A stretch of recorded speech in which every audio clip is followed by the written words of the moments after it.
Hello friends, this is SV. Welcome to Adhika Manch. We are present here with another new session that is very important. Friends, आज जो हम discuss करने वाले हैं यानी कि इन्वायरमेंटल स्टडीज़ EVS को आज हम डिस्कस करेंगे पर्यावरण अध्ययन। तो पर्यावरण अध्ययन, जैसा कि आप जानते हैं, पर्यावरण अध्ययन की जब भी हम बात करते हैं, EVS की बात करते हैं, तो 6 थीम निर्धारित की गई हैं। कुल मिलाकर जो 6 थीम है वो निर्धारित किए गए हैं। आज हम 1 बाय 1 उससे इम्पोर्टेंट क्वेश्चंस लेकर प्रेजेंट हुए हैं, तो उन्हीं से रिलेटेड कुछ क्वेश्चंस करेंगे जो इम्पोर्टेंट है, जो प्रीवियस ईयर एग्जाम्स में आए हुए हैं, या सीटेट।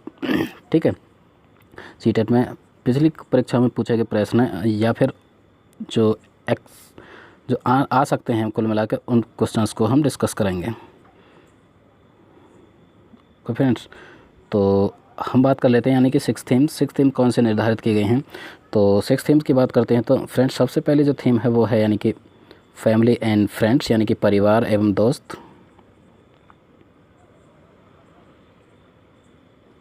फैमिली एंड फ्रेंड्स, परिवार एवं दोस्त। ठीक है, तो फ्रेंड्स 6 थीम निर्धारित हैं। सबसे पहले आज जो हम बात करने वाले हैं यानी कि टॉप 30 क्वेश्चन यानी कि 30 क्वेश्चन डिस्कस करेंगे। जो फर्स्ट थीम है परिवार एवं दोस्त यानी कि फैमिली एंड फ्रेंड्स, इसके कुल मिला के हम 30 क्वेश्चन डिस्कस करेंगे। ठीक है, बारी बारी से इसी तरह से सेकंड जो थीम है उस पर भी डिस्कस करेंगे। थर्ड, फोर्थ, फिफ्थ, सिक्स्थ, कुल मिला के 6 थीम से 30 क्वेश्चन हम डिस्कस करेंगे जो काफ़ी इंपॉर्टेंट हैं। इससे क्वेश्चंस पूछे जाते हैं। इससे पहले हमने यानी कि EVS NCERT बेस्ड यानी कि 4 पार्ट किए हैं जो काफ़ी इंपॉर्टेंट हैं। यदि आपने वो सीरीज़ नहीं देखी है तो आप उसे देख सकते हैं। ठीक है, प्लेलिस्ट में आपको मिल जाएगी हमारे अधिगम मंच चैनल पर। और हम बात करें तो यानी कि 50 इंपॉर्टेंट क्वेश्चंस हम EVS पेडागोजी के कर चुके हैं। EVS पेडागोजी की नई सीरीज़ भी स्टार्ट करने वाले हैं, लेकिन उससे पहले जो 6 थीम है उनसे रिलेटेड 30 क्वेश्चंस हम करने वाले हैं। तो हमने बात की यानी कि फर्स्ट थीम यानी कि फैमिली एंड फ्रेंड, परिवार एवं दोस्त, ये हम बात करते हैं। फ्रेंड्स, दूसरी थीम जो निर्धारित है वो है हमारी भोजन यानी कि फूड। तो इसके भी हम 30 क्वेश्चन डिस्कस करने वाले हैं। ये जो सीरीज़ रहेगी इसमें 6 पार्ट आएंगे कुल मिला के, और प्रत्येक पार्ट यानी कि एवरी पार्ट कंटेंस 30 क्वेश्चन। प्रत्येक पार्ट के हम 30 जो काफ़ी इंपॉर्टेंट क्वेश्चन है उसको डिस्कस करेंगे। तो सेकंड थीम यानी फर्स्ट हमने डिस्कस की परिवार एवं दोस्त, फैमिली एवं फ्रेंड्स। सेकंड फूड यानी कि भोजन, इससे भी 30 क्वेश्चन करेंगे। अब हम बात करते हैं यानी कि थर्ड जो तीसरी थीम है उसको भी करेंगे। यानी थर्ड थीम, हमारी जो थर्ड थीम है वो है होम यानी कि घर, जिसे हम आश्रय कहते हैं। किस किस तरह के घर होते हैं डिफरेंट यानी कि हमारे इंडिया में डिफरेंट स्टेट में किस तरह से घर पाए जाते हैं, किस तरह से बनते हैं। ठीक है, और उनमें कौन कौन से लोग रहते हैं, किन प्रदेशों पे, पहाड़ी प्रदेशों के अलग घर होते हैं। तो कुल मिला के जो सेकंड थीम है होम या आश्रय, शेल्टर्स, ठीक है, उनके बारे में हम डिस्कस करेंगे यानी 30 क्वेश्चंस। इसके बाद हम बात करें फ्रेंड्स तो फोर्थ थीम कौन सी रहेगी, यानी कि चौथी जो थीम है वो रहेगी यानी कि जल, वाटर। ठीक है, इससे इम्पोर्टेंट क्वेश्चंस बनते हैं उनको डिस्कस करेंगे यानी कि जल या जलमंडल। ठीक, फोर्थ थीम ये रही। इसके बाद फिफ्थ की बात करें हम तो फिफ्थ वाली थीम है फिफ्थ यानी कि यातायात की बात करें तो यहाँ पर ट्रैवलिंग या ट्रैवल, किस तरह से ट्रैवलिंग यानी कि कौन कौन से यातायात के साधन हैं, उनके बारे में, कितने तरह के यातायात हमारे इंडिया, हमारे भारतवर्ष में पाए जाते हैं। ठीक है, तो EVS की जो 6 थीम है उसके बारे में हम 30 क्वेश्चन डिस्कस करेंगे। और लास्ट जो थीम है हमारी यानी कि 6 थीम की यदि हम बात करते हैं तो things we do and make, चीज़ें जो हम बनाते हैं और करते हैं। ठीक है,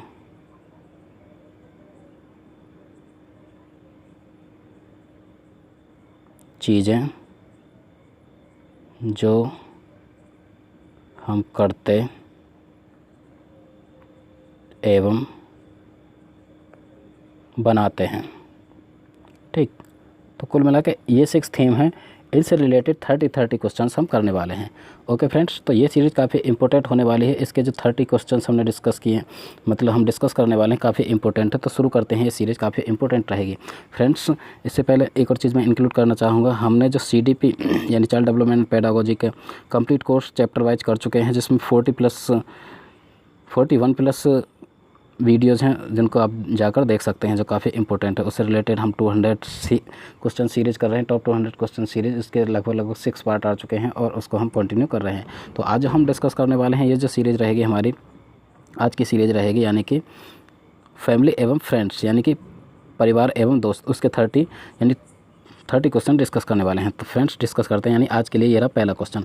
फर्स्ट क्वेश्चन की तरफ चलते हैं, यानी कि ग्रामीण क्षेत्रों में गाय के गोबर से झोंपड़ी की दीवारों और फर्श को लीपा जाता है, उन्हें ठीक है चिकना और साफ बनाने के लिए, खुरदरा बनाकर घर्षण बढ़ाने के लिए, या फिर फर्श को प्राकृतिक रंग देने के लिए।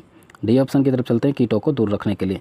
तो फ्रेंड्स ग्रामीण क्षेत्रों में गाय आदि के गोबर से जो झोंपड़ी की दीवारों, फर्श और नीचे आदि को जो गोबर में मिट्टी मिलाकर लीपा जाता है, वो किस लिए लीपा जाता है?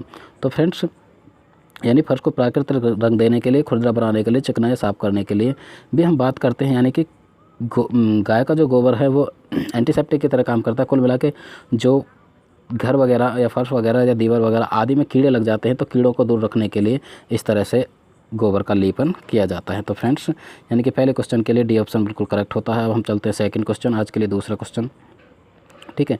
ये हम ईवीएस कर रहे हैं, ईवीएस यानी ये स्पेशली फॉर सीटेट के लिए काफ़ी इंपॉर्टेंट है, ठीक है। इसी तरह के क्वेश्चंस पूछे जाते हैं। तो हम फर्स्ट थीम डिस्कस कर रहे हैं, यानी परिवार एवं दोस्त, फैमिली एवं फ्रेंड्स। उसका सेकंड क्वेश्चन, दूसरा वाला क्वेश्चन क्या कहता है? ग्रामीण क्षेत्र के मकानों के ढांचे वहाँ की जलवायु, मौसम की स्थिति से संबंधित होते हैं। एक गाँव के मकानों के सामान नीचे दिए गए हैं, ठीक है। तो हम बात करते हैं, यानी ग्रामीण क्षेत्रों के जो मकान के ढांचे होते हैं वो जलवायु के अकॉर्डिंग बनाए जाते हैं। तो यहाँ पे सामानों की कुछ सूची दी गई है, उससे संबंधित क्वेश्चन पूछा गया है। यानी कि मकान मजबूत बांस के खंभों पर बने होते हैं, अंदर वे मकान लकड़ी से ही बने होते हैं, या मकान ज़मीन से संप्रेषण 3 मीटर से 3.5 मीटर की ऊंचाई पर बने होते हैं। मकानों की छतें ढालू होती हैं। यदि इन गाँवों में भारी वर्षा होती है तो यह गाँव किस राज्य में होने चाहिए?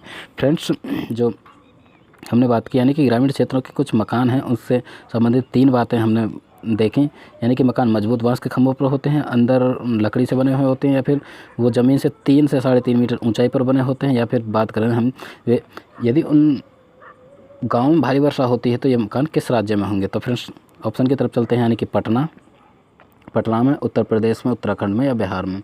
तो फ्रेंड्स हम बात करते हैं, यानी क्वेश्चन नंबर 2 रहेगा, यानी कि उत्तराखंड। जब उत्तराखंड में पहाड़ी क्षेत्र है तो फ्रेंड्स पहाड़ी क्षेत्रों पर इस तरह के मकान बनाए जाते हैं जो लकड़ी के खंभों पर, यानी कि ज़मीन से 3 से 3.5 मीटर की ऊंचाई पर बनाए जाते हैं, क्योंकि वहाँ पे भारी वर्षा होती है, इसलिए उन मकानों को बनाया जाता है। तो ये जो मकान रहेंगे इस तरह के उत्तराखंड में रहेंगे। तो फ्रेंड्स सेकंड जो दूसरा क्वेश्चन है उसके लिए ऑप्शन नंबर सी बिल्कुल करेक्ट होता है। अब हम चलते हैं थर्ड क्वेश्चन, यानी आज के लिए ये तीसरा क्वेश्चन।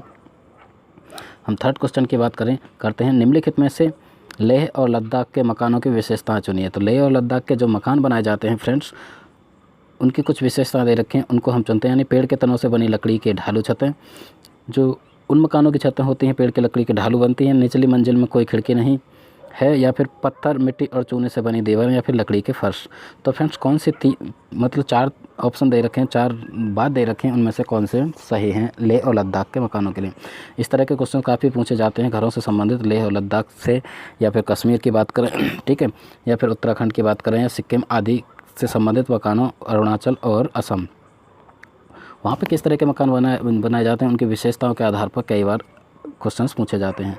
तो हम बात करते हैं, यानी कि कुल मिला के पेड़ के तनों से लकड़ी की ढालू छतें। तो फ्रेंड्स पेड़ के जो तने से लकड़ी की ढालू छतें नहीं बनाई जाती। और हम विशेषताओं की बात करें, निचली छतों में कोई खिड़की नहीं होती, ये बात भी बिल्कुल करेक्ट है। एंड पत्थर, मिट्टी और चूने से बनी दीवारें होती हैं, ठीक। लेह लद्दाख में लकड़ी के फर्श होते हैं, जो फर्श होते हैं वो लकड़ी के होते हैं। तो अब हम ऑप्शन की तरफ चलते हैं। ऑप्शन ए क्या कहता है, यानी कि इसमें फर्स्ट है, फर्स्ट हमने कट कर दिया, फर्स्ट ऑप्शन में है ही नहीं। इसके बाद यहाँ पे भी फर्स्ट नहीं है और यहाँ पे भी, तो इसका ऑप्शन बिल्कुल करेक्ट होता है, यानी कि डी ऑप्शन बिल्कुल करेक्ट है। इस क्वेश्चन के लिए डी ऑप्शन बिल्कुल करेक्ट है, यानी सेकंड, थर्ड एंड फोर्थ जो भी विशेषताएं लेह लद्दाख के मकानों की वो है, यानी कि सेकंड, थर्ड और फोर्थ। तो फ्रेंड्स सेकंड और थर्ड, फोर्थ यानी निचली मंजिला में कोई खिड़की नहीं होती। थर्ड की बात करें पत्थर, मिट्टी और चूने से बनी दीवारें होती हैं। फोर्थ की बात करें लकड़ी के फर्श होते हैं। तो फ्रेंड्स क्वेश्चन नंबर 3 का जो ऑप्शन सही बैठता है वो है डी ऑप्शन बिल्कुल करेक्ट है। अब हम चलते हैं नेक्स्ट, यानी क्वेश्चन नंबर 4। क्वेश्चन नंबर 4 की तरफ चलते हैं। क्वेश्चन नंबर 4 क्या कहता है, यानी जलीय तथा कीटभक्षी पौधा है, निम्नलिखित में से कुछ कीटों के नाम है, उसमें से जलीय और कीटभक्षी कौन सा है? जो जल में पाया जाता है, ठीक है, और जो कीटभक्षी है यानी कीटों का भक्षण करता है, तो वो कौन सा है फ्रेंड्स? यानी यूट्रिकुलेरिया, ठीक, यूट्रिकुलेरिया, डायनिया या डोसेरा, ठीक, ड्रोसेरा या उपयुक्त में से कोई नहीं। तो फ्रेंड्स जब भी हम जलीय पौधा की बात करते हैं, सबसे पहले तो जो जलीय पौधा है यानी कि ये जल में पाया जाने वाला है, ड्रोसेरा जो पौधा है वो जल में पाया जाता है। सबसे पहले एक तो विशेषता ये होगी कि जल में पाया जाता है। और हम बात करें तो और क्वेश्चन में पूछा गया है कि ये कीटभक्षी भी होता है। तो फ्रेंड्स यानी कि क्वेश्चन नंबर 4 के लिए जो ऑप्शन बिल्कुल करेक्ट होगा, सी ऑप्शन बिल्कुल करेक्ट होगा, यानी कि ड्रोसेरा एक कीटभक्षी पौधा है और जल में पाया जाता है। अब हम बात करते हैं नेक्स्ट क्वेश्चन यानी क्वेश्चन नंबर 5। आज के लिए क्वेश्चन नंबर 5 इस सीरीज़ का question number 5 family and friends first theme हम डिस्कस कर रहे हैं, जिसके 30 क्वेश्चन हम डिस्कस करेंगे। 5th क्वेश्चन ये रहा, कौन सा ऊतक शरीर के विभिन्न भागों में फैला होता है तथा शरीर के विभिन्न भागों को बनाता है।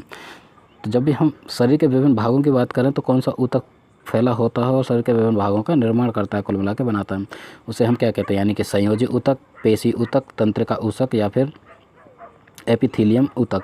तो फ्रेंड्स भी हम बात करते हैं यानी कि जो शरीर का निर्माण करता है, शरीर के विभिन्न भागों में फैला होता है वो पेशी ऊतक होता है। यानी कि शरीर यानी कि पूरी बॉडी में जो हमारी पेशी फैली हुई होती हैं, तो पेशियों का जो निर्माण करता है वो पेशी ऊतक होता है, इसीलिए इसे पेशी ऊतक कहते हैं। तो कुल मिलाकर जो शरीर के संपूर्ण भाग लगभग विभिन्न भागों में फैला होता है और शरीर को विभिन्न भागों को बनाता है, उसे हम पेशी ऊतक कहते हैं। तो क्वेश्चन नंबर 5 का जो ऑप्शन है बी बिल्कुल करेक्ट होता है। अब हम चलते हैं क्वेश्चन नंबर 6। आज के लिए क्वेश्चन नंबर 6 क्या कहता है, यानी नारियल के रेशे किस भाग में मिलते हैं। तो फ्रेंड्स यहाँ पे नारियल की कुछ विशेषता बताई गई हैं। तो नारियल के जो रेशे हैं वो किस भाग में मिलते हैं, यानी कि बाह्य फल भित्ति, अंत फल भित्ति, मध्य फल भित्ति या फिर बीज कवक। तो फ्रेंड्स हम बात करते हैं यानी कि 6th क्वेश्चन में पूछा नारियल के रेशे किस भाग में मिलते हैं। तो नारियल के रेशे जो मिलते हैं वो मिलते हैं यानी कि मध्य फल भित्ति में। जो मध्य फल भित्ति होती है, जो फल की बिल्कुल मध्य यानी मिडिल जो भित्ति होती है, उसमें नारियल के रेशे पाए जाते हैं। तो क्वेश्चन नंबर 6 का ऑप्शन सी बिल्कुल करेक्ट होता है। अब नेक्स्ट क्वेश्चन की तरफ चलते हैं। आज के लिए ये क्वेश्चन नंबर 7। क्वेश्चन नंबर 7 क्या कहता है, क्वेश्चन नंबर 7 ये रहा। क्वेश्चन नंबर 7 कहता है यानी कि मूल गोप रूट कैप नहीं पाया जाता।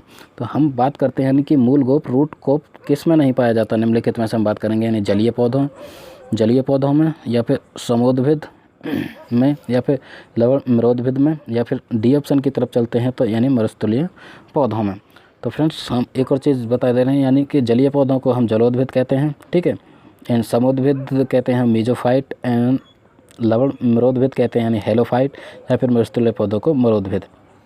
तो यानी कि मूल गोप मतलब रूट कैप किस में नहीं पाया जाता। तो रूट कैप जो नहीं पाया जाता वो जलीय पौधों में नहीं पाया जाता, जलोद्भिद। जितने भी पौधे जल में पाए जाते हैं, अभी हमने लास्ट जलीय पौधे यानी ड्रोसेरा की बात की, तो ड्रोसेरा आदि में यानी मूल गोप रूट कैप नहीं पाया जाता, तो जलीय पौधों में यानी कि मूल गोप नहीं पाया जाता। ये काफ़ी इंपॉर्टेंट है, इसको आपको याद रखना है, यानी कि जलीय पौधों में रूट कैप नहीं पाया जाता। क्वेश्चन नंबर 7 का जो ऑप्शन है ए बिल्कुल करेक्ट होता है। अब हम चलते हैं क्वेश्चन नंबर 8। क्वेश्चन नंबर 8 क्या कहता है, ये रहा आज के लिए क्वेश्चन नंबर 8। क्वेश्चन नंबर 8, भोजन से प्राप्त ऊर्जा कोशिकाओं के किस रूप में जमा होती हैं। तो कोशिका के किस रूप में जमा होते हैं, ऑक्सीजन के रूप में। जो भोजन से प्राप्त, जो भी हम भोजन करते हैं, जो भी हम खाना खाते हैं, उससे प्राप्त जो ऊर्जा होती है, ठीक है, हमारे शरीर के अंदर किस रूप में, हमारे शरीर के अंदर जो किस रूप में वो जमा हो जाती है, ऑक्सीजन के रूप में, ठीक है, बात करें ऑक्सीजन के रूप में या फिर वसा के रूप में या फिर कार्बनिक यौगिकों के रूप में या फिर नाइट्रोजन यौगिकों के रूप में। तो फ्रेंड्स भोजन से प्राप्त जो भी ऊर्जा हमारी कोशिकाओं के किस भाग में, तो कोशिका जो जमा होती है वो होती है कार्बनिक यौगिकों के रूप में, ठीक है, ऊर्जा जो होती है वो कार्बनिक यौगिकों के रूप में जमा होती है, हमारे कार्बनिक यौगिकों के रूप में। जब भी हम भोजन करते हैं, ठीक, उससे जो प्राप्त ऊर्जा होती है कोशिकाओं में, वो कोशिकाओं में जमा होती है, जो कार्बनिक यौगिकों के रूप में पाई जाती है। तो क्वेश्चन नंबर डी का सी ऑप्शन बिल्कुल करेक्ट होता है। अब हम चलते हैं नेक्स्ट, सी ऑप्शन बिल्कुल करेक्ट। नेक्स्ट पर चलते हैं यानी कि क्वेश्चन नंबर 9। आज के लिए क्वेश्चन नंबर 9। फ्रेंड्स ये जो सीरीज़ है यानी कि ईवीएस की फर्स्ट थीम, ठीक है, पर्यावरण अध्ययन की जो पहली थीम है यानी परिवार एवं फ्रेंड्स, इसके हम 30 क्वेश्चंस कर रहे हैं। ये काफ़ी इंपॉर्टेंट हैं। इससे आप देखेंगे कि सीटेट प्रीवियस ईयर में भी क्वेश्चंस पूछे गए हैं और ऐसे हम आशा करते हैं कि ये काफ़ी इंपॉर्टेंट रहेगी और इससे भी क्वेश्चंस पूछे जाएं। तो 9th क्वेश्चन चल रहा है, 9 क्वेश्चंस की हम बात करते हैं। यानी निम्नलिखित में से किसकी संरचना एक कोशिका होती है? फ्रेंड्स, एक कोशिका मतलब एक कोशिका पाई जाती है किसकी संरचना में? अमीबा, पैरामीशियम या श्वेत रक्त कणिका जिसे हम वाइट ब्लड सेल्स कहते हैं, या ये सभी? तो फ्रेंड्स, यानी कि एक कोशिका संरचना किस में पाई जाती है? अमीबा में पाई जाती है, पैरामीशियम में पाई जाती है और श्वेत रक्त कणिकाओं में भी। तो फ्रेंड्स, इसका जो ऑप्शन होगा डी बिल्कुल करेक्ट होगा, क्योंकि इन सभी में जो एक कोशिका होते हैं, यानी अमीबा भी, पैरामीशियम भी और श्वेत रक्त कणिकाएं। तो फ्रेंड्स, ये क्वेश्चन भी अक्सर पूछा जाता है क्योंकि एक कोशिका का एक एग्जाम्पल दे दिया जाता है, यानी कि निम्नलिखित में से जो एक कोशिका संरचना है कौन सी है? अमीबा, पैरामीशियम, श्वेत रक्त कणिकाएं और शैवाल भी एक कोशिकीय होता है। तो फ्रेंड्स, ये रहा क्वेश्चन नंबर 9। क्वेश्चन नंबर 10 की तरफ चलते हैं आज के लिए। ये रहा क्वेश्चन नंबर 10। क्वेश्चन नंबर 10 क्या कहता है? क्वेश्चन नंबर 10 कहता है, कीटों को पकड़कर अपना आहार बनाने वाले पादप का नाम है। पादप मतलब पौधे। वो कौन सा पौधा है जो कीटों का भोजन करता है, कीटों को पकड़कर अपना भोजन बनाता है? अमरबेल। ठीक है फ्रेंड्स, अमरबेल वो पीली वाली अमरबेल होती है जो दूसरे पेड़ पर रहती है, यानी ये परपोषी होती है, दूसरों की सहायता से दूसरे पेड़ से अपना भोजन ग्रहण करके दूसरों के आश्रित होते हैं। ठीक है, तो जब भी हम बात करते हैं तो अमरबेल कीटों का भक्षण नहीं करती, गुड़हल भी नहीं करता। ठीक है, और गुलाब तो आप जानते हैं गुलाब भी कीटों का भक्षण नहीं करता। तो हम बात करते हैं तो ऐसा पौधा है जो कीटों का भक्षण करता है, जिसे घटपर्णी कहते हैं। घटपर्णी से संबंधित ये काफ़ी इंपॉर्टेंट है, इससे तो अक्सर क्वेश्चन पूछा ही जाता है। ठीक है, घुमा फिरा कर लैंग्वेज बदल के घटपर्णी से क्वेश्चन पूछा जाता है, जैसे हम पिक्चर प्लांट कहते हैं। ठीक है, या पिक्चर पादप दे रखा है, पिक्चर प्लांट कहते हैं। तो घटपर्णी एक ऐसा पौधा होता है जिसमें एक घड़े टाइप का बना हुआ होता है, जिसकी एक यानी कि ढक्कन होता है। जैसे कीट उसके पास आते हैं, उसमें एक अजीब टाइप की दुर्गंध निकलती है, जिससे पौधे को आकर्षित कर उसमें समाहित करके उसका भक्षण कर लेता है। तो फ्रेंड्स, घटपर्णी जो ऐसा पौधा है, ऐसा प्लांट है जो कीटों का भक्षण करता है और उससे अपना भोजन का निर्माण करता है। तो ये क्वेश्चन नंबर 10। अब हम चलते हैं क्वेश्चन नंबर 11 आज के लिए। क्वेश्चन नंबर 11 क्या कहता है? यदि आप पर्वतीय क्षेत्रों में घूमने अवश्य गए होंगे, जाते हैं, इस तरह से देखिए कि आप यदि पर्वतीय क्षेत्रों में घूमने जाते हैं, ठीक है, तो निम्न में से पर्वतीय वृक्षों के बारे में कौन सा कथन सत्य है? तो यदि आप गए होंगे तो आपने यानी कि आकलन किया होगा या महसूस किया होगा, ठीक है, ऑब्जर्व किया होगा, जो पर्वतीय वृक्ष होते हैं उनके बारे में, ये सामान्यतः शंक्वाकार होते हैं। ठीक है, इनकी शाखाएं तिरछी होती हैं, इनकी पत्तियां सुई के आकार की होती हैं। ठीक, और हम बात करते हैं तो यानी कि इनकी पत्तियां सुई के आकार के होते हैं या उपयुक्त सभी। तो फ्रेंड्स, जब भी हम पहाड़ी पर्वतीय क्षेत्रों के वृक्षों की बात करते हैं तो सामान्यतः शंक्वाकार यानी कि इस तरह से होते हैं, ये नुकीले ऊपर को शंक्वाकार होते हैं। हमारे मैदानी क्षेत्रों की बात करें हम, यूपी, हरियाणा, उत्तराखंड, ठीक है, या मध्य प्रदेश की बात करें तो वहाँ पे शंक्वाकार पौधे नहीं होते। जब हम पहाड़ी क्षेत्रों की बात करते हैं, कश्मीर, उत्तराखंड, सिक्किम, अरुणाचल, इन सभी में जो भी ठीक है पौधे पाए जाते हैं वो शंक्वाकार होते हैं। तो ये बिल्कुल करेक्ट होता है, यानी शंक्वाकार होते हैं पौधे। इनकी शाखाएं तिरछी होती हैं, इनकी शाखाएं बिल्कुल तिरछी होती हैं इस तरह से। ठीक, और इनकी पत्तियां सुई के आकार की होती हैं, ये भी बिल्कुल सही होता है। तो फ्रेंड्स, इस क्वेश्चन के लिए यानी क्वेश्चन नंबर 11 का जो ऑप्शन है डी बिल्कुल करेक्ट होता है, यानी कि उपयुक्त सभी।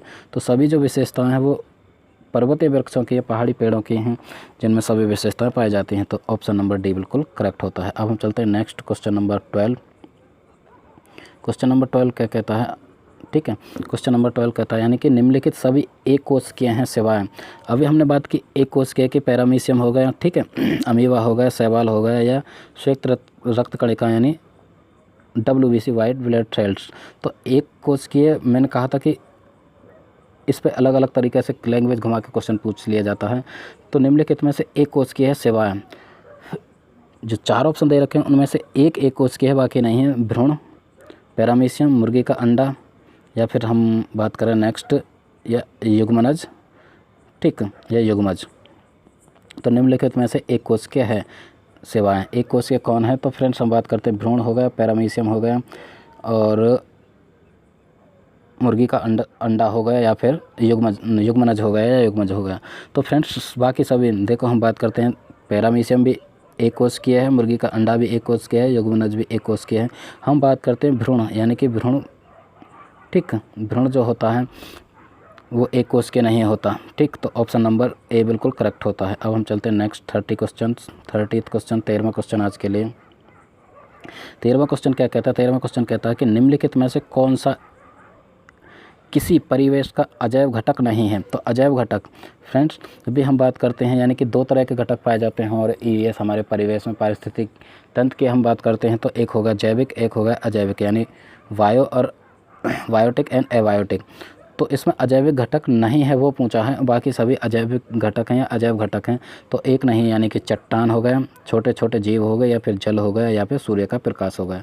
तो फ्रेंड्स हम बात करते हैं यानी कि जो अजैव घटक नहीं है, बाकी सब अजैव घटक हैं, यानी कि चट्टान जो है वो अजैव घटक नहीं है, बाकी की अजैव घटक हैं। छोटे छोटे कीट हैं वो भी अजैव हैं, ठीक है, यानी अबायोटिक, सूर्य का प्रकाश भी है एंड जल भी है। तो चट्टान जो है वो जैविक घटक है, यानी कि ये बायोटिक है, ठीक है, अबायोटिक नहीं है। तो ऑप्शन नंबर ए बिल्कुल करेक्ट होता है। अब हम चलते हैं 14वां क्वेश्चन आज के लिए। ये 14वां क्वेश्चन। 14वां क्वेश्चन क्या कहता है आज के लिए? 14वां क्वेश्चन, एक छात्र ने कुछ बीज एक फ्लास्क में रखकर उसमें पानी भर दिया। एक स्टूडेंट है, उसने कुछ बीज लिए, ठीक है, कुछ सीड लेकर एक फ्लास्क लिया, ठीक, एक बर्तन, उसमें पानी भर दिया और उसमें बीज डाल दिए। कुछ समय पश्चात कुछ बीज पानी के ऊपर तैरने लगे। तो कुछ बीज उसने देखा कि कुछ पानी के ऊपर तैरने लगे, क्यों तैरने लगे, ऐसा क्यों होता है, ठीक है। तो हम देखते हैं ऐसा क्यों होता है। वे बीज अंदर से खोखले थे, वे बीज हल्के थे, वे क्षतिग्रस्त थे, या ये सभी।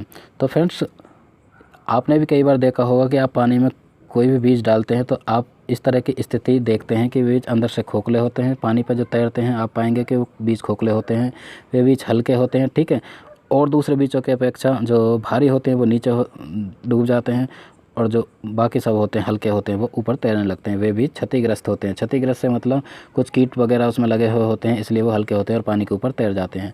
तो फ्रेंड्स यहाँ पे जो ऑप्शन नंबर डी बिल्कुल करेक्ट होता है, यानी कि ये सभी की सभी विशेषताओं के कारण जो बीज है पानी के ऊपर तैरने लगते हैं। तो ये रही एक बात। क्वेश्चन नंबर 14 का ऑप्शन डी बिल्कुल करेक्ट होता है। अब हम चलते हैं 15वां क्वेश्चन, यानी कि आज के लिए 15वां क्वेश्चन। 15वां क्वेश्चन ये रहा।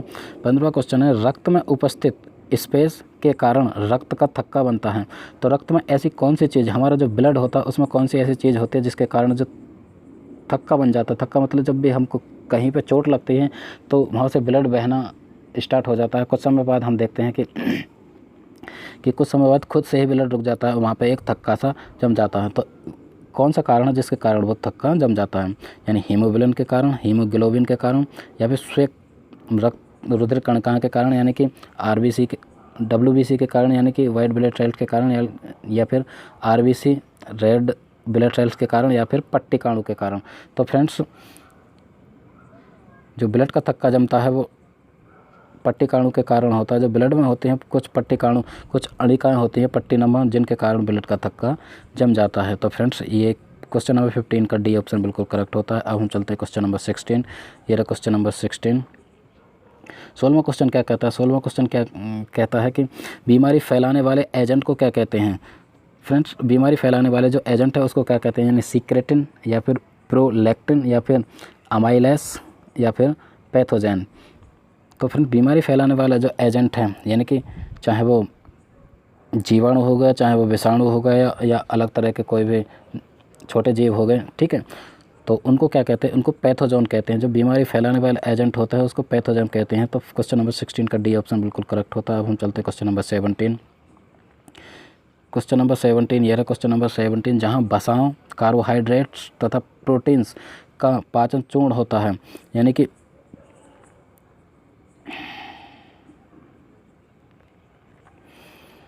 जहाँ वसाओं, कार्बोहाइड्रेट्स तथा प्रोटीन्स का पाचन चूर्ण होता है, मतलब पचने के बाद इन चीज़ों का चूर्ण बन जाता है, चाहे वो वसा हो, चाहे वो कार्बोहाइड्रेट्स हो, चाहे प्रोटीन्स हो। तो कहाँ पर होता है? यानी कि बड़ी आंत में, यकृत में, छोटी आंत में, या फिर अमाशय में। तो फ्रेंड्स जब भी हम बात करते हैं यानी कि कार्बोहाइड्रेट्स, वसा, प्रोटीन आदि सभी का जो चूर्ण बनता है, कुल मिला के पाचन के बाद चूर्ण बन जाता है, वो छोटी आंत में होता है, क्योंकि ये डाइजेस्ट सिस्टम से जुड़ी हुई है, ठीक है, पाचन क्रिया, पाचन तंत्र से जुड़ी हुई है। तो जहाँ पे सभी वसा, कार्बोहाइड्रेट जो हम भोजन से प्राप्त करते हैं उनका चूर्ण छोटी आंत में जाकर बन जाता है। कुल मिला के जो लास्ट स्टेज है, कुल मिलाकर जो चूर्ण बनता है सभी का यहाँ पे बन जाता है छोटी आंत में। तो क्वेश्चन नंबर 17 का बी ऑप्शन बिल्कुल करेक्ट होता है। अब हम चलते हैं क्वेश्चन नंबर 18। क्वेश्चन नंबर 18 क्या कहता है? क्वेश्चन नंबर 18 कहता है कि दूध को पचाने के लिए आवश्यक एंजाइम रेनिन और लैक्टेस, यानी कि रेनिन और लैक्टेस मानव शरीर में कितने वर्ष की आयु में लुप्त हो जाता है। दूध को पचाने के लिए मानव शरीर के अंदर, ठीक है, कुछ एंजाइम पाए जाते हैं, ठीक है, वो रेनिन हो गया और लैक्टेस हो गए। तो मानव शरीर में वो कुछ अवस्था तक तो बने हुए रहते हैं, उसके बाद कुछ यानी कि एक एज के बाद, टाइम और पीरियड के बाद वो समाप्त हो जाते हैं। तो वो कौन सी अवस्था है जब वो समाप्त हो जाते हैं? 2 वर्ष की अवस्था, ठीक है, 3 वर्ष की अवस्था, 5 वर्ष की अवस्था या फिर 8 वर्ष की अवस्था। तो फ्रेंड्स यानी 2 वर्ष की अवस्था, 3 वर्ष की अवस्था, 5 वर्ष की अवस्था या फिर 8 वर्ष की अवस्था। तो फ्रेंड्स जो दूध को पचाने के लिए मानव शरीर में एंजाइम होते हैं लेनिन और लैक्टेस, वो 8 वर्ष की अवस्था में समाप्त हो जाते हैं। 8 वर्ष के बाद ऐसा देखा होगा कि बच्चे लगभग 3 से 4 वर्ष की अवस्था तक दूध पीते हैं, उसके बाद जो पचाने वाले जो एंजाइम होते हैं वो नष्ट हो जाते हैं। कुल मिला के दूध बड़ी अवस्था में दूध पचना मुश्किल करता है। तो क्वेश्चन नंबर 18 का ऑप्शन डी बिल्कुल करेक्ट होता है। अब हम चलते हैं क्वेश्चन नंबर 19, यानी आज के लिए 19वां क्वेश्चन। ये रहा 19वां क्वेश्चन है, चिलगोजा निम्न में से किस एक प्रजाति के बीज से प्राप्त होता है? ठीक है, चिलगोजा जो एक दवाई की तरह काम करता है, ठीक, तो चिलगोजा किस एक प्रजाति के बीज से प्राप्त होता है? पाइन के बीज से, पाम के बीज से, साइकस के बीज से या फिर देवदास के बीज से। तो फ्रेंड्स भी हम बात करते हैं, यानी जो चिलगोजा प्राप्त होता है वो पाइन का जो बीज होता है, पाइन के बीज से चिलगोजा प्राप्त होता है। ठीक है, ये काफ़ी इंपॉर्टेंट क्वेश्चन है कि चिलगोजा कहाँ से प्राप्त होता है। तो फ्रेंड्स यहाँ पे देखा हमने, चिलगोजा प्राप्त होता है वो पाइन के बीज से प्राप्त होता है। जो पहाड़ी एक पेड़ है वहाँ के बीज से प्राप्त होता है, यानी कि पाइन के बीज से। तो क्वेश्चन नंबर 19 का जो ऑप्शन है ए बिल्कुल करेक्ट होता है। फ्रेंड्स ये जो सीरीज़ है काफ़ी इंपॉर्टेंट है, यानी कि EVS इन्वायरमेंटल स्टडीज़ पर्यावरण अध्ययन की जो फर्स्ट थीम है, यानी कि 6 थीमों में 6 थीम निर्धारित की गई हैं, यानी कि पर्यावरण अध्ययन की जिसकी फर्स्ट थीम यानी कि फैमिली एंड फ्रेंड्स, परिवार एवं दोस्त, उसके हम 30 यानी 30 क्वेश्चंस कर रहे हैं, जिसके हम 19 क्वेश्चन कर चुके हैं। ठीक है, ये काफ़ी इंपॉर्टेंट है CTET की दृष्टि से ये जो सीरीज़ चल रही है। फ्रेंड्स यदि ये सीरीज़ आपको अच्छी लगती है तो इसे लाइक करें। लाइक करने के बाद अपना जो भी कोई क्वेरी या फीडबैक है हमें ज़रूर बताएं कमेंट के थ्रू, और अपने फ्रेंड के साथ इस सीरीज़ को ज़रूर से ज़रूर शेयर करें। इससे पहले हम CDP स्पेशल क्लासेस चला चुके हैं, जिसमें हमने चैप्टर वाइज 40+ सेशन के थ्रू संपूर्ण कोर्स CDP का कंप्लीट कर चुके हैं, और उसके 200 क्वेश्चन सीरीज चल रही है, वो भी आप जाकर देख सकते हैं। प्रीवियस ईयर क्वेश्चंस भी हम कर चुके हैं। ठीक है, EVS के हम 50 क्वेश्चंस EVS पेडागोजी से संबंधित कर चुके हैं। ये जो सीरीज है यानी कि ये EVS कंटेंट बेस्ड है, और हम बात करें तो 4 पार्ट में हमने NCERT बेस्ड जो EVS है वो भी कर चुके हैं, जो वहाँ से कई क्वेश्चन 2 से 3 क्वेश्चन पूछे जाते हैं। ठीक है, और 6 थीम से यहाँ से भी क्वेश्चन पूछे जाते हैं। तो आज हम जो डिस्कस कर रहे हैं वो फर्स्ट थीम है हमारी, ठीक, यानी पहली थीम परिवार एवं दोस्त, उसके 30 क्वेश्चंस करेंगे। इसी तरह से जो 6 थीम है सभी से हम 30 क्वेश्चंस करेंगे, जो काफ़ी इंपॉर्टेंट हैं, और आपकी जो अंडरस्टैंडिंग है बेहतर बना पाएंगे, आपकी समझ, ठीक है, आपकी प्रैक्टिस हो जाएगी, और इसी तरह के क्वेश्चंस को आप अच्छे से कर पाएंगे। तो फ्रेंड्स देखने के लिए धन्यवाद। पूरी वीडियो ये देखें। 19 क्वेश्चन के बाद अब हम चलते हैं 20वां क्वेश्चन, यानी कि 20th क्वेश्चन इस सीरीज़ का, यानी 20वां क्वेश्चन ये रहा। 20वां क्वेश्चन क्या कहता है? 20वां क्वेश्चन है, निम्नलिखित में से कौन सा वर्तमान पर्यावरण अध्ययन पाठ्यक्रम के 6 मुख्य थीमों में से एक नहीं है? फिर हम जो बात कर रहे थे कि पर्यावरण की मुख्य थीम यानी कि 6 मुख्य थीम है, उनमें से एक नहीं है। ठीक है, जो मुख्य थीम है वो पर्यावरण अध्ययन की यानी कि 6 मुख्य थीम है, और 6 में से भी यानी कि 2 की और उप थीम है, उसके बारे में हम डिस्कस करेंगे। वो 7 से 8 उप थीम है, लेकिन हम यहाँ जो पूछा कि निम्नलिखित में से जो मुख्य थीम है वो नहीं है, तो हम बात कर लेते हैं। यानी पहला ऑप्शन, चीज़ें हम चीज़ें कैसे बनाते हैं, काम और खेल, भोजन और आवास। तो फ्रेंड्स सबसे पहले तो हम करेक्ट ऑप्शन की तरफ चलेंगे। तो बी ऑप्शन बिल्कुल करेक्ट होता है, काम और खेल। ठीक है, जो काम और खेल है यानी कि ये ऑप्शन बिल्कुल यहाँ से हट जाता है। ये जो मुख्य थीम है EVS की 6 मुख्य थीम है उनमें से नहीं, यानी काम और खेल नहीं है। ये काम और खेल नहीं है क्योंकि ये जो है उप थीम यानी कि सब थीम है। और यदि हम बात करें हम चीज़ें बनाते हैं ये भी मुख्य थीम है, भोजन भी मुख्य थीम है, आवास भी मुख्य थीम है, फैमिली एंड फ्रेंड भी मुख्य थीम है और यातायात भी मुख्य थीम है। तो कुल मिलाकर 6 मुख्य थीम हैं। ठीक है, एक बार फिर से हम रिपीट कर लेते हैं 6 मुख्य थीम कौन कौन सी हैं। 6 मुख्य थीम की यदि हम बात करें तो 6 मुख्य थीम कौन कौन सी हैं फ्रेंड्स। तो ऑप्शन जो करेक्ट होता है हमारा यानी काम और खेल होता है। ठीक है, तो 6 मुख्य थीम हैं। सबसे पहले हम बात करते हैं, सबसे पहले हम परिवार एवं दोस्त हो गए। ठीक, यानी कि परिवार एवं दोस्त ये हो गया। इसके बाद घर हो गया। ठीक, और बात करें इसके बाद तो यात्रा हो गई यानी यात्रा या यातायात।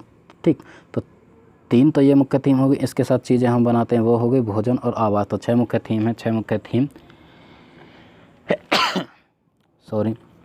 ठीक है, तो एक मुख्य थीम नहीं है काम और खेल, ये उप थीम हो जाती है। ठीक, तो यहाँ पे हमने देखा कि क्वेश्चन नंबर 20, क्वेश्चन नंबर 20 के लिए ऑप्शन बी बिल्कुल करेक्ट होता है जो मुख्य थीम नहीं है। अब हम बात करते हैं नेक्स्ट यानी क्वेश्चन नंबर 21, 21वें क्वेश्चन की तरफ चलते हैं आज के लिए।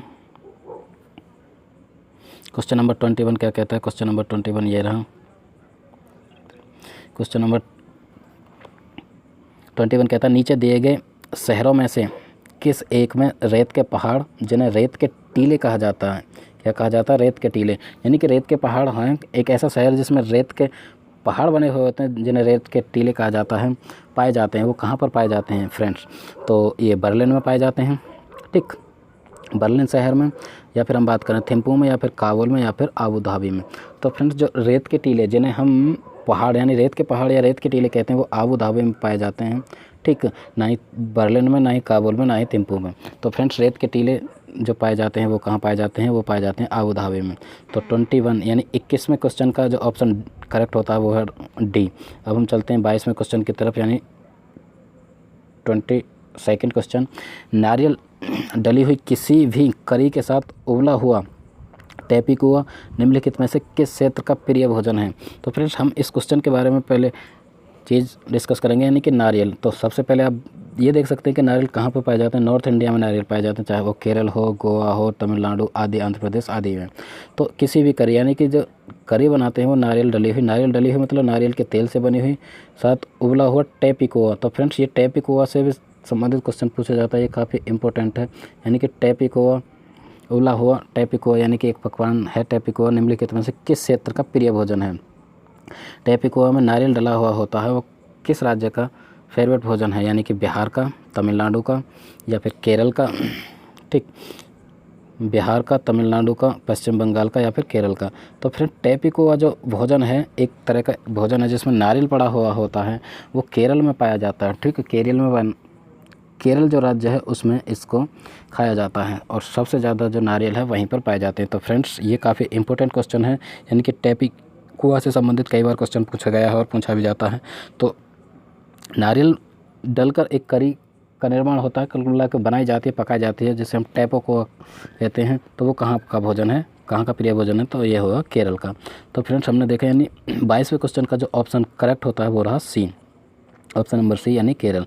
अब हम चलते हैं 23वें क्वेश्चन की तरफ यानी 23rd क्वेश्चन। आज के लिए 23rd क्वेश्चन। इस सीरीज में हम 30 क्वेश्चन डिस्कस कर रहे हैं, जिसका 23वें क्वेश्चन पर हम आ चुके हैं। यानी रक्त में सामान्यतः हीमोग्लोबिन की कितनी मात्रा होती है? तो रक्त में हीमोग्लोबिन की कितनी मात्रा होती है फ्रेंड्स?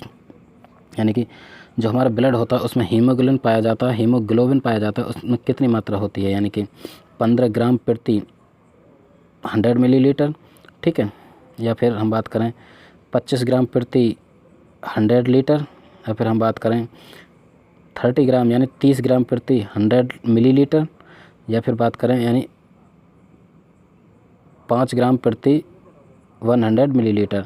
तो फ्रेंड्स जो सामान्यतः जो रक्त होता है यानी कि ब्लड जो होता है उसमें जो हीमोग्लोबिन पाया जाता है, यानी कि ए ऑप्शन बिल्कुल करेक्ट रहेगा। यानी 15 ग्राम, जो 15 ग्राम होती है प्रति 100 मिलीलीटर, यानी कि 100 मिलीलीटर की यदि हम बात करें, यदि 100 मिलीलीटर ब्लड है, ठीक है, किसी इंसान में, तो उसमें हीमोग्लोबिन की मात्रा जो होगी 15 ग्राम होगी। ठीक, तो ऑप्शन नंबर ए बिल्कुल करेक्ट होता है। क्वेश्चन नंबर 23 यानी 23वें क्वेश्चन का ऑप्शन नंबर ए बिल्कुल करेक्ट। अब हम चलते हैं यानी 23 के बाद 24वां क्वेश्चन।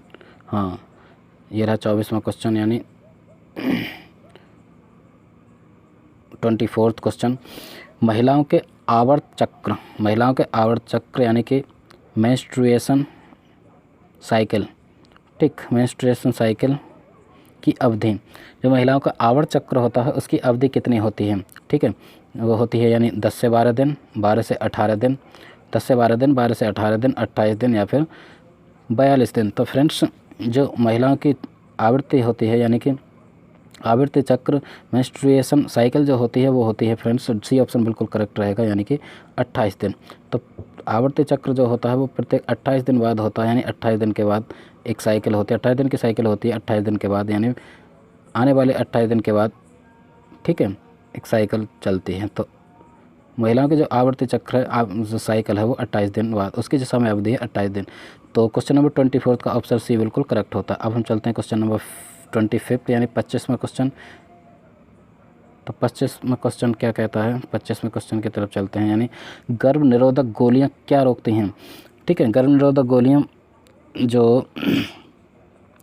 गोलियां जो होती हैं महिलाएं जिनका यूज करती हैं वो क्या रोकती हैं, यानी निषेचन को या फिर आरोपण इम्प्लांटेशन को या फिर योनि में शुक्राणु के प्रवेश को या फिर हम बात करें डी ऑप्शन अंडोत्सर्ग को। तो फ्रेंड्स जो गर्भ निरोधक गोलियाँ होती हैं वो अंडोत्सर्ग को रोकती हैं, ठीक है, या आरोपण या फिर हम बात करें निषेचन आदि किसी को न रोककर डी ऑप्शन बिल्कुल करेक्ट होता है। 25 क्वेश्चन का डी ऑप्शन करेक्ट होता है, अंडोत्सर्ग को रोकते हैं। कुल मिला के जो भ्रूण के पनपने से पहले जो अंडे का निर्माण होता है, ठीक है, अंडज का निर्माण, उसको होने से रोकते हैं। इसी तरह से बच्चा, ठीक है, गर्भ में नहीं ठहर पाता। तो फ्रेंड्स जो गर्भ निरोधक गोलियाँ होती हैं उनका जो काम होता है यानी अंडोत्सर्ग को रोकना होता है, ठीक। अब हम चलते हैं यानी कि नेक्स्ट क्वेश्चन यानी 26वें क्वेश्चन की तरफ चलते हैं।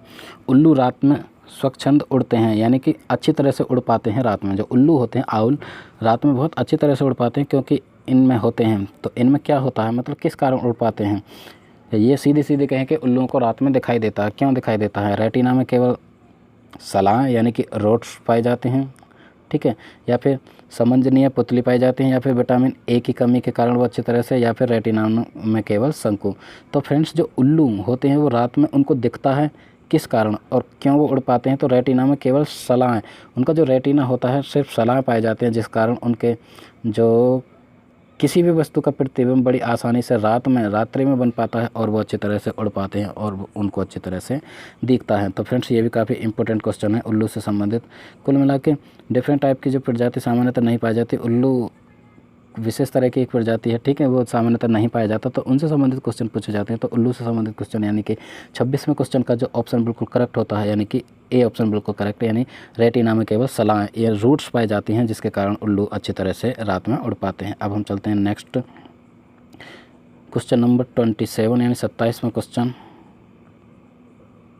27वां क्वेश्चन है, यानी BDM परीक्षण किया जाता है पहचान करने के लिए। फिर BDM एक तरह का एक परीक्षण है, ठीक है, उसकी शॉर्ट फॉर्म है एक परीक्षण की, जो किस लिए किया जाता है, डेंगू के परीक्षण के लिए, ठीक है, या फिर मलेरिया के परीक्षण के लिए, या फिर हम बात करें ऑस्टियोपोरोसिस के परीक्षण के लिए, या फिर एड्स के परीक्षण के लिए। तो फ्रेंड्स एड्स के परीक्षण के लिए भी नहीं, इसका तो HIV टेस्ट होता है, ठीक है। तो ऑस्टियोपोरोसिस के परीक्षण के लिए जो BDM परीक्षण है वो किया जाता है। तो क्वेश्चन नंबर 27 यानी 27वें क्वेश्चन का ऑप्शन सी बिल्कुल करेक्ट होता है, यानी कि ऑस्टियोपोरोसिस के परीक्षण के लिए, पहचान के लिए जो BDM परीक्षण है वो किया जाता है। फ्रेंड्स BDM परीक्षण क्या होता है इसको आप सर्च करके देख सकते हैं और हमें कमेंट के थ्रू ज़रूर से बताएं कि BDM परीक्षण की फुल फॉर्म क्या है। ये चीज़ मैं यहाँ नहीं बताऊँगा, सिर्फ ये बताया कि किसकी पहचान के लिए होता है। तो ऑस्टियोपोरोसिस एक तरह की बीमारी है, उसके पहचान के लिए BDM परीक्षण किया जाता है। आपको BDM परीक्षण का पूरा नाम कमेंट के थ्रू हमको बताना है, ओके। तो अब हम चलते हैं यानी 27वें क्वेश्चन के बाद 28वां क्वेश्चन। ये रहा 28वां क्वेश्चन। 28 क्वेश्चन क्या कहता है, 28वां क्वेश्चन, भारत में गिद्धों की कमी का अत्यधिक प्रमुख कारण है। भारत में एक समय था कि गिद्धों की बहुत सारी प्रजातियाँ, बहुत सारे संख्या में वो गिद्ध पाए जाते थे। चीलबाज तो आज भी हम देखने को मिलते हैं। तो गिद्ध जो कीट पक्षी होते हैं, कुल मिला के जो मृत शरीर या मृत जानवर या इंसान आदि सभी को मतलब उनका पाचन करके उनको हमारे जो पर्यावरण से हटाते हैं। तो गिद्ध एक समय पहले बहुत अधिक मात्रा में दिखाई देते थे, पाए जाते थे, लेकिन उनके जो विलुप्तिकरण है किस कारण होता है, वो क्यों घट गए हैं, यानी विषाणु संक्रमण के कारण, जीवाणु संक्रमण के कारण, ठीक है, विषाणु संक्रमण के कारण, जीवाणु संक्रमण के कारण, या जानवरों को दर्द निवारक देने के कारण, या फिर जानवरों को एस्ट्रोजन इंजेक्शन देने के कारण। तो फ्रेंड्स क्योंकि जानवरों को दर्द निवारक गोली, क्योंकि जानवरों को जब से दर्द निवारक गोली दी जाने लगी तब से गिद्धों का विलुप्तिकरण हो गया। कुल मिलाकर गिद्ध यहाँ पे नहीं पाए जाते, या फिर ये कहें कि वो बहुत अधिक संख्या में मारे गए। तो दर्द निवारक मतलब जानवरों के जो बीमारी कुछ दर्द निवारक टैबलेट या इंजेक्शन आदि दिए जाते थे, इनके कारण गिद्ध उनको खाकर मरने लगे और उन्होंने यहाँ हमारे भारत देश को छोड़ दिया और वो दूसरे देश में जाकर बस गए। तो कुल मिला के गिद्धों का विलुप्तिकरण इस कारण हो कि जानवरों को दर्द निवारक दिए जाने लगा। तो 28वें क्वेश्चन का सी ऑप्शन बिल्कुल करेक्ट होता है। अब हम चलते हैं 29वां क्वेश्चन यानी क्वेश्चन नंबर 29। बांस के पौधों की पत्तियों में सिरा विन्यास तथा जड़ किस प्रकार के होते हैं।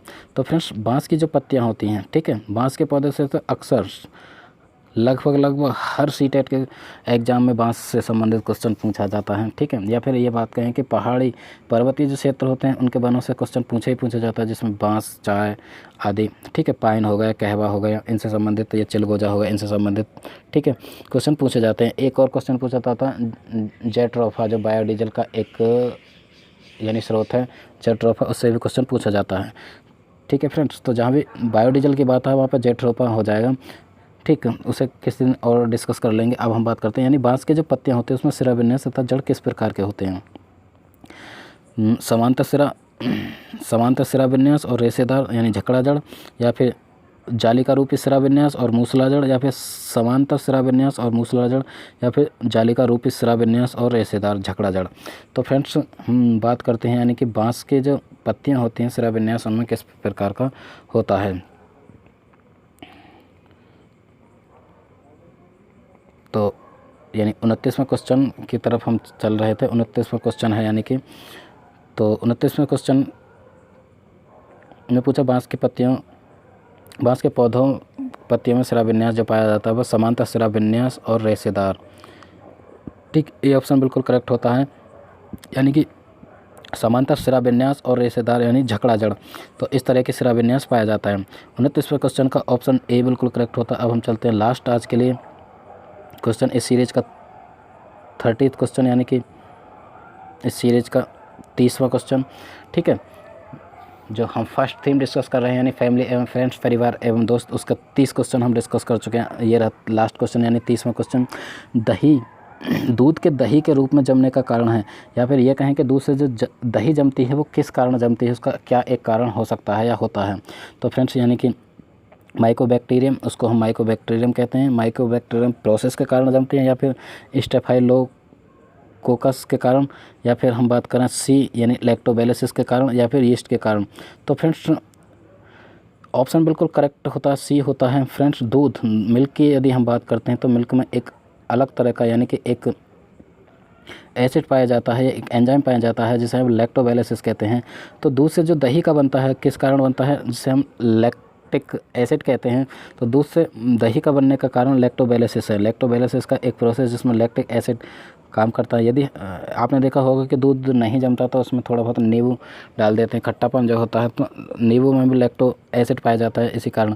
तो दूध से दही बनने का कारण, जमने का कारण लैक्टोबैलिसिस है, ठीक है। तो क्वेश्चन नंबर 30 यानी कि 30वें क्वेश्चन का ऑप्शन सी बिल्कुल करेक्ट होता है, यानी कि लैक्टोबैलिसिस, ठीक। तो ये रहा 30वां क्वेश्चन इस सीरीज़ का। और देख लेते हैं 1-2 क्वेश्चन हो तो फ्रेंड्स एक और क्वेश्चन है उससे भी डिस्कस कर लेते हैं, ठीक। तो 30 क्वेश्चन यानी 30 क्वेश्चन हम डिस्कस कर चुके हैं। लास्ट क्वेश्चन और डिस्कस कर लेते हैं, ये आपके लिए एक यानी एक्स्ट्रा हो जाएगा। जब हम क्रोध में, शर्मिंदगी या चिंता में होते हैं फ्रेंड्स, जब ऐसी स्थिति, जब हमें क्रोध हो और उसमें शर्मिंदगी और चिंता आए, तब हमारे शरीर का कौन सा हार्मोन तनाव समायोजन में हमारी मदद करता है, ठीक है। तो तनाव के कारण उस स्थिति में हम चिंता में होते हैं तो शरीर का कौन सा जो हार्मोन है, तनाव समायोजन, हमारे तनाव को कम करने में ऐसा कौन सा हार्मोन है जो हमारी मदद करता है। तो फ्रेंड्स वो हो यानी कि इंसुलिन या एस्ट्रोजन या फिर थायरॉक्सिन या फिर एड्रेनल, ठीक है। तो फ्रेंड्स हाँ क्रोध में, शर्मिंदगी, चिंता में होते हैं तब हमारे शरीर का कौन सा हार्मोन, तो तनाव में समायोजन का जो कारण बनता है या फिर मदद करता है, हमारी मदद करता है, वो जो हार्मोन है वो है एड्रीनेलिन। एड्रीनेलिन हार्मोन के कारण हम तनाव में के साथ समायोजन कर पाते हैं और थोड़ी मतलब नॉर्मल स्थिति में आते हैं। तो फ्रेंड्स ये रहा आज के लिए लास्ट क्वेश्चन। आई होप ये सीरीज़ आपको अच्छी लगी होगी। ठीक है, इस सीरीज़ का ये पहला पार्ट हो गया। पहला पार्ट मतलब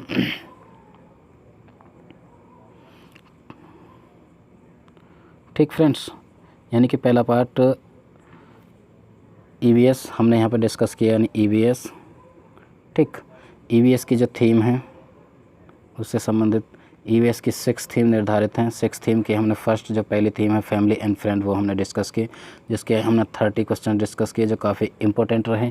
ठीक है, इससे रिलेटेड क्वेश्चन पूछे जाते हैं और पूछे भी गए हैं, उसको मद्देनज़र रखते हुए हमने सेलेक्टेड क्वेश्चन लिए हैं। ठीक, ये रहा एक सीरीज़। अब हम बारी बारी से, यानी कि सेकंड जो सीरीज़ रहेगी, सेकंड जो थीम है यानी फूड, भोजन, उससे संबंधित रहेगी। आई होप ये सीरीज़ आपको अच्छी लगी होगी और आपको हेल्प करेगी, आपके अंडरस्टैंडिंग को बेहतर बनाएगी। यदि ये सीरीज़ आपको अच्छी लगती है तो आप हमारे चैनल को लाइक करें, सब्सक्राइब करें, और हाँ, सब्सक्राइब करने के साथ साथ अपने फ्रेंड के साथ शेयर जरूर से करें इस सेशन को।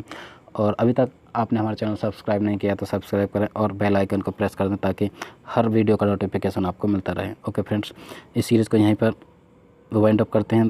Thanks for watching. That was SP Singh signing off.